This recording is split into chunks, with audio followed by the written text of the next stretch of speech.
Hello, in this video we'll be learning about obstructive and restrictive lung diseases, some introduction into it, some basics about chronic obstructive pulmonary diseases or COPD, and then we'll be dealing with most important topic in this, that is emphysema.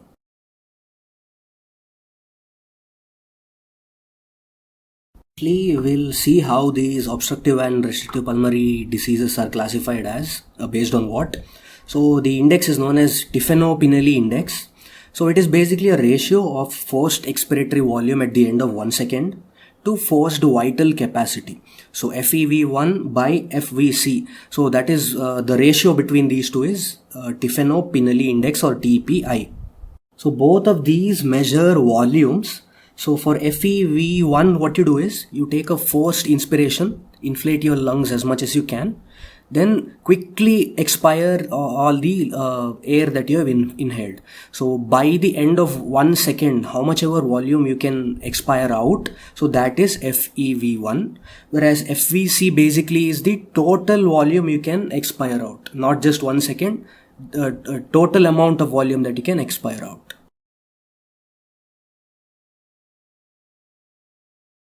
So based on this index, lung disorders will be classified into obstructive and restrictive lung diseases.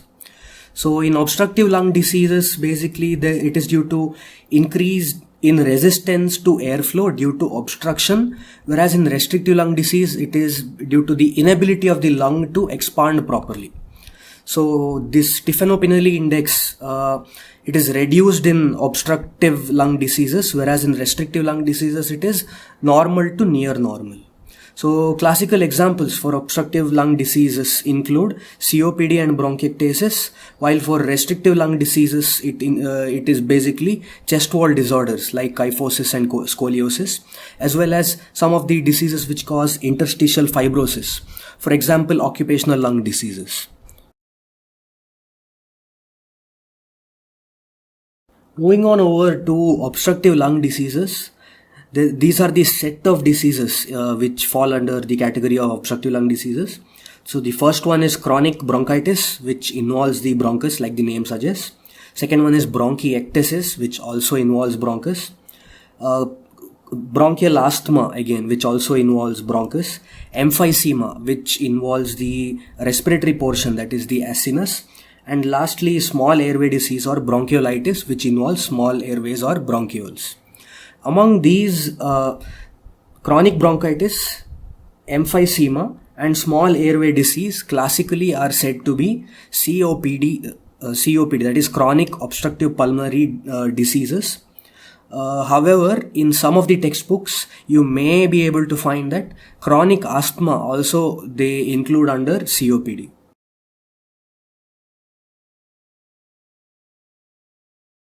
These obstructive lung diseases, due to overlapping features, what happens is one may not be able to properly classify that as a particular disease.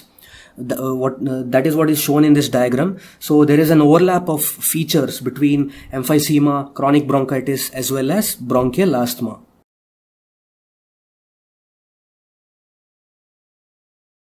Now we'll talk about chronic obstructive pulmonary diseases, which like you saw in the previous slide includes emphysema, chronic bronchitis, as well as bronchiolitis. So as far as your exams are concerned, two important topics are there under chronic obstructive pulmonary diseases. So those two are emphysema, which is the most important topic, and second is chronic bronchitis. So COPD are the fourth leading causes of morbidity and mortality in the United States. Indian epidemiology may not be properly documented, and smoking is an important common factor in all COPDs. So the two topics we'll be discussing under COPD, like I told, are emphysema and chronic bronchitis.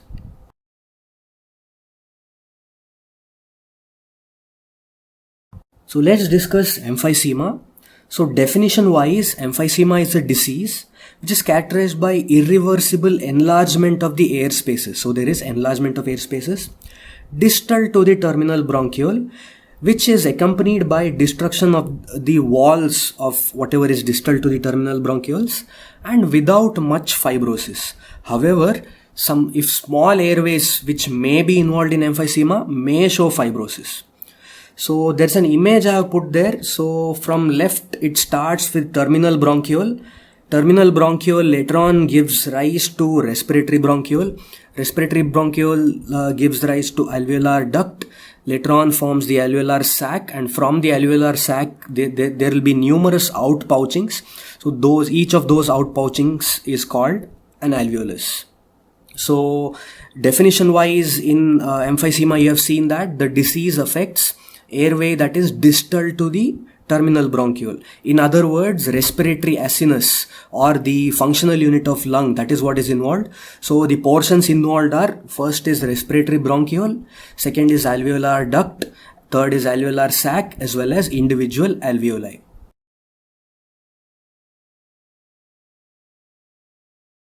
So there is a classification of this emphysema. It is based on anatomical distribution, which is to say which portion is actually involved by that particular type of emphysema. So it is categorized into 4 types. So the first is centri-acinar type of an emphysema. Second is pan-acinar emphysema. Third is distal acinar emphysema. And the fourth is irregular emphysema. So there are 4 types: centri-acinar, pan-acinar, distal acinar, and irregular emphysema. So this nomenclature, I find it relatively easy to remember. There's one more like lobular, centri-lobular, etc. However, this nomenclature, I find it easy. In this slide, you are seeing all the various features between each of those 4 anatomical classes. So the first is centri-acinar type of an emphysema, wherein respiratory bronchioles, that is the first portion of the acinus, so that is what is affected. Distal portion, that is after respiratory bronchioles, are generally spared in centri-acinar type of an emphysema. So it is common and more severe in the upper lobe of the lungs, and it is associated with heavy smoking. Next, coming to pan-acinar type of emphysema. So pan means everything is affected. So in pan-acinar, every portion of the acini is equally affected, uniformly affected. It is common in lower zones as well as anterior margins, and it is usually associated with alpha-1 antitrypsin deficiency. So there is a disease known as congenital alpha-1 alpha-trypsin deficiency. We'll be talking about that later on. So third is distal acinar. So distal acinar, like the name indicates, involves the distal portions of the respiratory acinus, which are formed by alveolar sac and alveoli. So proximal portion is generally spared in this distal acinar type of emphysema. And since distal portions are involved in this distal acinar, what happens is you'll be seeing numerous balloon-like blebs at the edge of the lung, at the surface of the lung. So these are all called emphysematous bulla, and these may later rupture to give rise to various complications. So the last type is irregular emphysema. So in irregular emphysema, it is irregular involvement. So in some acini, respiratory bronchiole may be involved. In some, alveolar duct may be involved. In some, alveolar sac and alveoli may be involved, like that. And in irregular also, you may be able to see all these emphysematous bullae. And irregular emphysema is generally associated with fibrosis. So this is a pictorial representation of the same thing. In the first image, which is to your left side, leftmost, so in that you can see that there is enlargement of respiratory bronchiole only. So which type of emphysema is this? This is centri-acinar type. So in the second image, you can see that all of the respiratory acinus is involved. So this is pan-acinar type of emphysema. In the third, you can see only alveolar sacs and alveoli are involved. So this is the distal acinar type. And in the last image, there is non-uniform involvement, so which is irregular type of emphysema.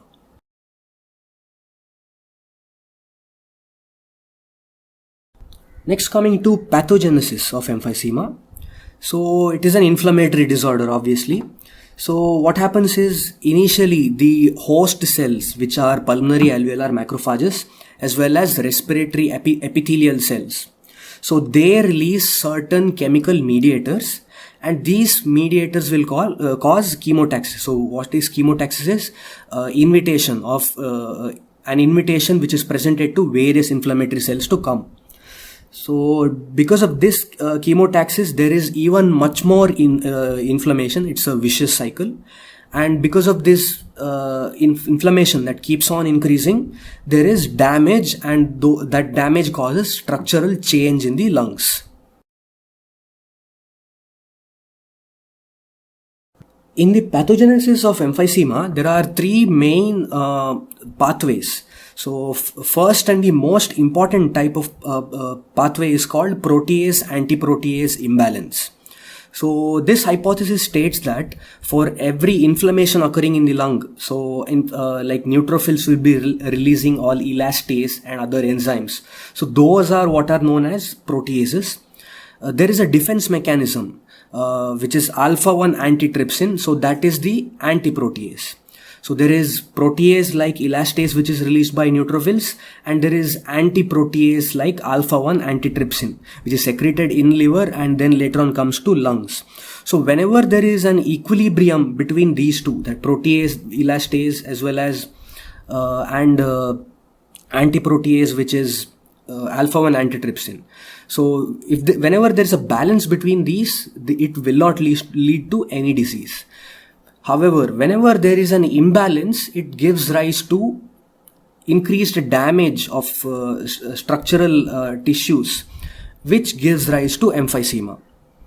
So that is what this hypothesis says.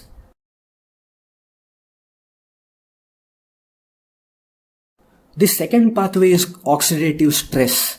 So whenever there is an insulting agent, such as mainly that I told you, smoking, right? So because of smoking, various inflammation is produced. Because of inflammation, various oxidants are produced. So these oxidants will inactivate a gene known as NRF2 gene. So this NRF2 gene will is actually protective to lungs.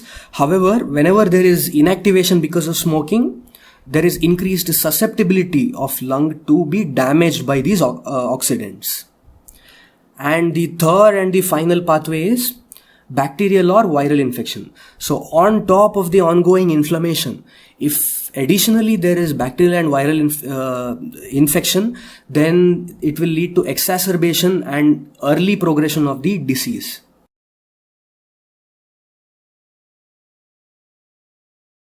Here is the graphical image of the same thing. So initially you see that there is smoking or air pollution as well as genetic predisposition. These give rise to three pathways: oxidative stress, release of inflammatory mediators as well as viral and bacterial infections, and the third one is protease antiprotease imbalance. So all these three things, what they'll do is alveolar wall destruction. So there's a typo there, it's alveolar wall destruction. Also, there's a disease known as congenital alpha-1 antitrypsin deficiency. We'll talk about this after we finish emphysema.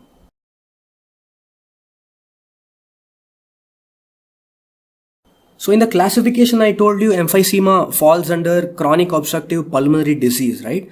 So naturally it has to have obstruction. So what is the cause for obstruction? Because till now in the pathogenesis we did not see any cause which led to obstruction. So there are four causes for obstruction. First is loss of elastic recoil in alveoli. So during expiration, what happens is the respiratory bronchioles, they should remain patent. In the image, if you see, I have marked the blue arrow there. So whenever there is expiration, if respiratory bronchioles collapse, like what you see in emphysema, so that is when there is a functional obstruction that is provided. Second one is goblet cell hyperplasia. So there is the epithelium is lined by goblet cells, and whenever the number of these goblet cells increases, so what will happen is they'll keep on producing more mucus. Whenever there is more mucus, it forms a plug, and that plug can be a cause for obstruction. Third one is inflammatory infiltrate itself. Like, inflammatory cells, whenever they come, they'll bring on some exudate along with them. So that may cause an obstruction. And lastly, smooth muscle hypertrophy and peribronchiolar fibrosis. In the first slide of emphysema, I told you small airway fibrosis can be there. So these also can give rise to an obstruction.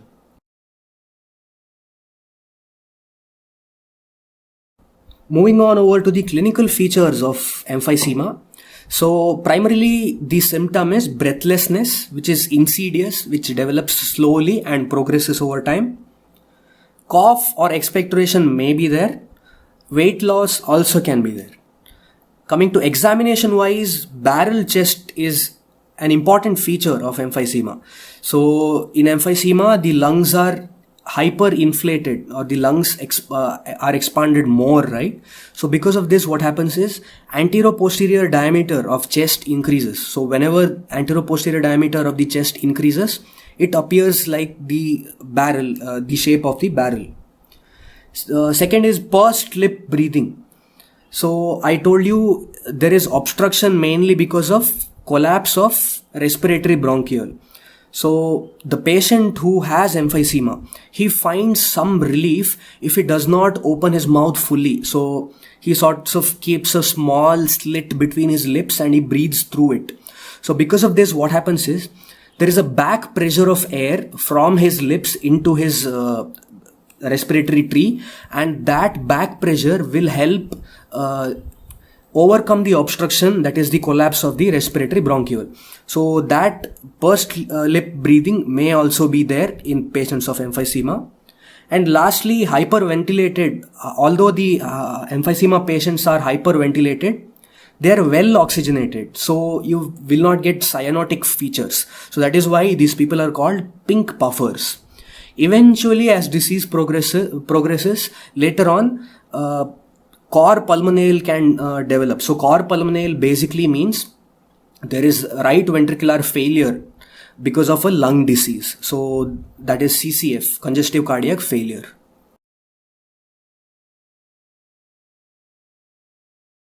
Here is a chest X-ray image wherein you can see flattening of the diaphragm. So normal chest X-rays, if you see, diaphragm will cause a proper dome shape.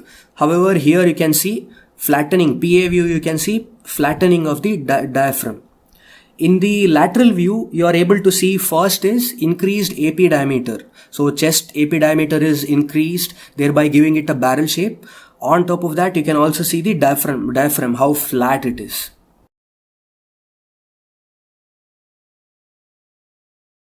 So this is an autopsy image wherein you can clearly make out the barrel shaped chest. Look how hyperinflated her lungs are, and anterior posterior diameter, if you see, it's too much. So emphysema can cause death. Okay. So the reason for death, I'll tell you. There is in distal acinar as well as irregular emphysema, I told you there may be bubble shaped things at the edges, right? So those basically are called emphysematous bullae. So these emphysematous bullae, if at all they rupture, they will push all the air from the lungs into the pleural cavity. So if at all there is anything in excess in the pleural cavity, it will compress on the lungs, which will reduce oxygenation. In case of emphysema, where there is excessive air in the pleural cavity, is called pneumothorax, and tension pneumothorax is an important cause for death, which may be seen in cases of emphysema.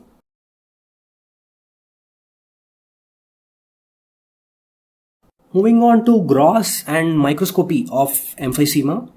So grossly, the lungs are voluminous because excessive air is trapped within the alveoli distal to the respiratory bronchiole. So that is why lungs are very large in size. Overriding of heart can be seen. Then in distal acinar as well as irregular emphysema, you may be able to appreciate all these emphysematous bullae or air-filled pockets at the edge. Cut surface, if you see, large airway is there, depending on which type of emphysema it is. In the upper image to your left, so here you can make out that not all the distal air spaces are involved, right? Some seem to be normal, whereas in some places you can see bubble-like appearance. So this is characteristic of a centriacinar emphysema. So entire respiratory acinus is not involved. Instead, only a few portions are involved. The second image, which is there in the bottom and to your right, so in that you can see most of the air spaces are involved, that uniformly. So this is the classical cut surface of pan-acinar emphysema. Moving on to the second two types of anatomical classification, that is distal SNR as well as irregular. So I told you hallmark is emphysematous bullae. So here you can see emphysematous bullae. In the left image to your left, you can see superior portion having numerous air-filled sacs. So those are the bullae. And to your right side, you can see one edge that is having numerous bubble-like things, big bubble-like things. So those are the emphysematous bullae. So the problem with emphysematous bullae we've already discussed. So they may rupture, releasing air into pleural cavity. So this is called pneumothorax, a fatal disease.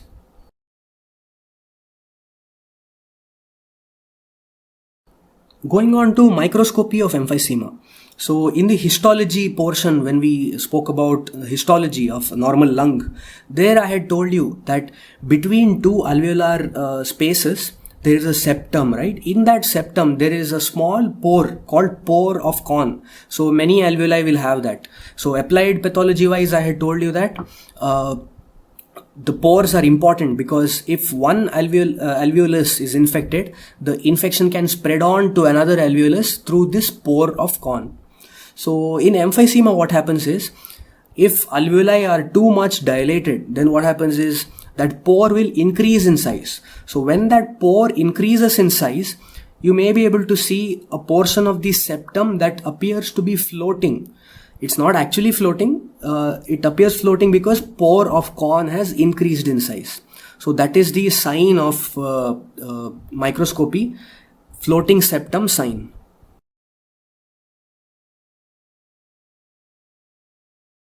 So that was about emphysema.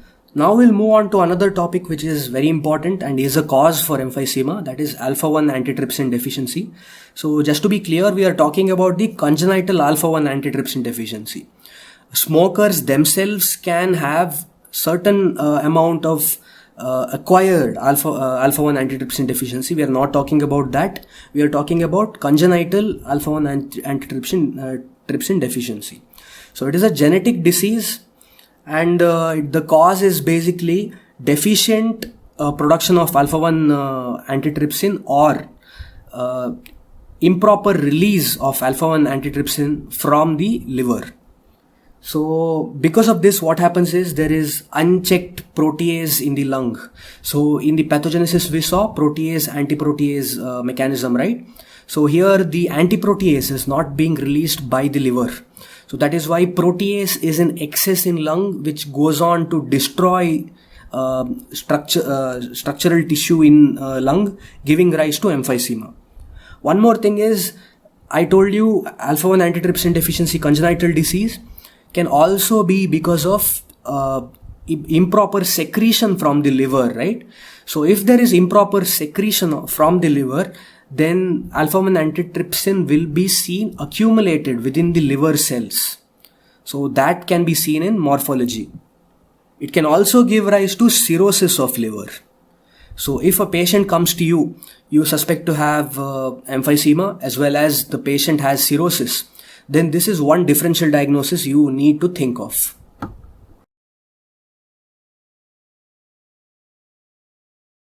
A brief summary of this alpha-1 antitrypsin deficiency congenital disease. So normally what happens is liver produces alpha-1 antitrypsin. That alpha-1 antitrypsin goes to the lung and it prevents excessive damage from whatever enzyme is released from neutrophils. In congenital alpha-1 antitrypsin deficiency, what happens? Liver is either not producing alpha-1 antitrypsin at all, or it is not secreting it properly. So because of this, if it is not secreting properly, it will accumulate in liver. So here's a microscopy image of the same thing, where arrows point to some secretion that is accumulated in the liver. So that is a droplet of alpha-1 antitrypsin. And because alpha-1 antitrypsin is not being released properly, it doesn't go to lungs. So that is why in lung you may be able to see emphysema related change, that is floating septum sign as well as increased size of the airway.